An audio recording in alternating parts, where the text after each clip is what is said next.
జనవరి 26న రాజ్యాంగాన్ని అమలు చేశారని ప్రొఫెసర్ కోదండరాం తెలిపారు. ప్రపంచంలో ఎక్కడైనా రాజ్యాంగాన్ని ప్రజాప్రతినిధులు కాపాడడానికి ప్రయత్నిస్తారని, కానీ మన దేశంలో రాజ్యాంగాన్ని మార్చాలని పాలకులు కుట్రలు పన్నుతున్నారని అన్నారు.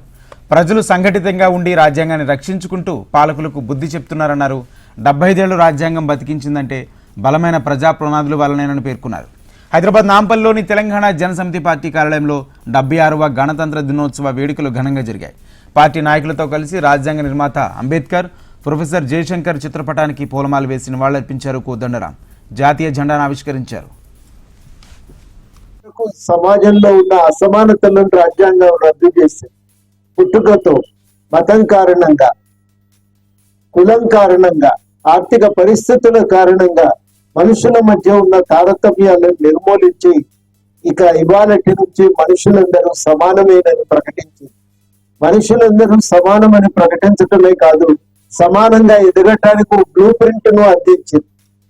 అంతేకాదు, ఆయా వర్గాల ప్రజలు ఆత్మగౌరవంతో బతకటానికి కావలసిన పరిస్థితులను సృష్టించింది.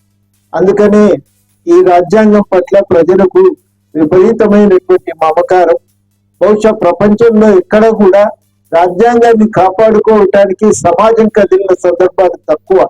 మన భారతదేశంలో ఎప్పుడెప్పుడు రాజ్యాంగానికి ప్రమాదం వాటిల్లా ప్రజలు సంఘటితమైనటువంటి పాలకులకు బుద్ధి చెప్పి రాజ్యాంగ పరిరక్షణ కోసం సంఘటితంగా నిలబడ్డారు.